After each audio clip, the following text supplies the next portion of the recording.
Сәлем достар. Күйіп қалғанда алғашқы көмек көрсету. Не істеуге болады және болмайды.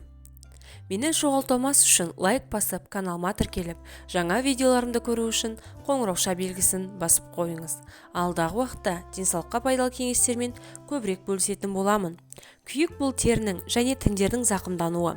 Ол жоғары температураның әсерінен пайда болады. Мысалы, ыстық затқа денені тигізу, теріге қайнап тұрған суды төгіп алу.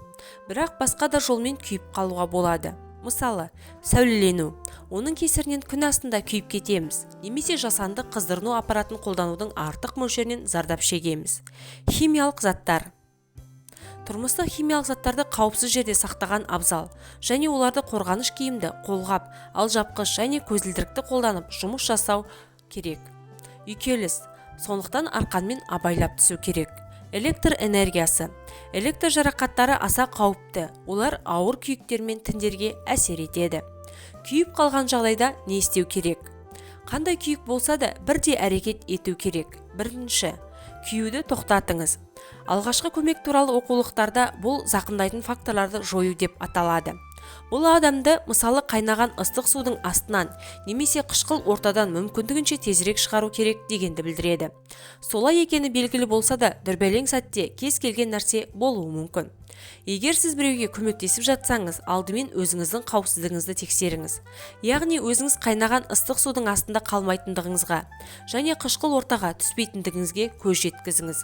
Екінші, қажет болса дәрігерге жүгініңіз. Жедел жәрдемді шақыруды ұмытпаңыз. Егер де жарақат электр тоғының әсерінен болса, химиялық күйік болса, үшінші дәрежелі күйік және одан да жоғары болса, яғни тері күлдіресе, олар бір үлкенге біріктірілгенде күйік аймағындағы тері қоңыр немесе қара, құрғақ және сезімталдығын жоғалтқанда, дененің беткі қабатының 10%-нан асатын кез келген дәрежедегі күйіктер, оның көлемін нақты анықтау үшін зардап шегушінің алақанының мөлшерін басшылыққа алыңыз. Бір алақан дене аймағының шамамен 1%-ын құрайды. Бала немесе 70 жастан асқан қарт адам күйіп қалған жағдайда. Егер күйік жеңіл, бірақ диаметрі 5 см-ден асатын болса, жедел жәрдем шақырудың қажеті жоқ. Дегенмен, ауруханаға барып, дәрігерге қаралған жөн. Үшінші, күйік жараға салқын басыңыз. Зардап шеккен аймақты салқын судың астына шамамен 15-20 минут қойыңыз. Су мұзды болмауы керек. Төртінші, күйік жараны құрғақ әрі таза дәкемен таңып байлаңыз. Дәке зарарсыздандырылған болса жақсы.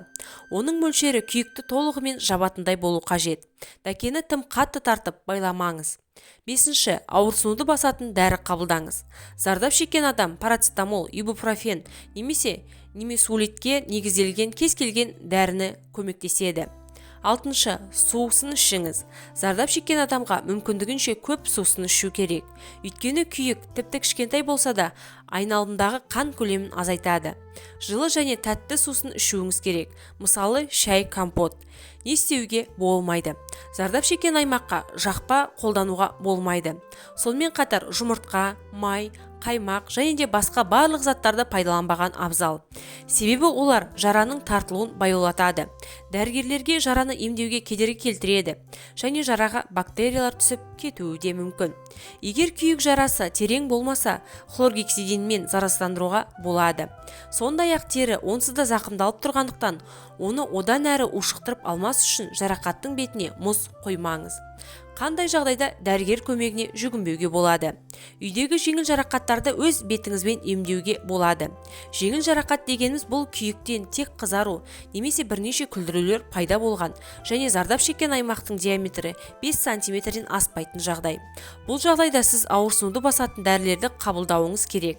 Көп мөлшерде сусын ішіп, құрамында дексапентанол бар арнайы спреймен жараны залалсыздандыру қажет.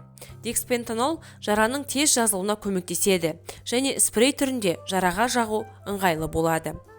Қазақша каналдың дамуына үлес қосып, лайк басып, комментарий жазып, видеоның соңына дейін қарап, жақындарыңызбен бөлісе отырыңыздар. Назарларыңызға үлкен рахмет.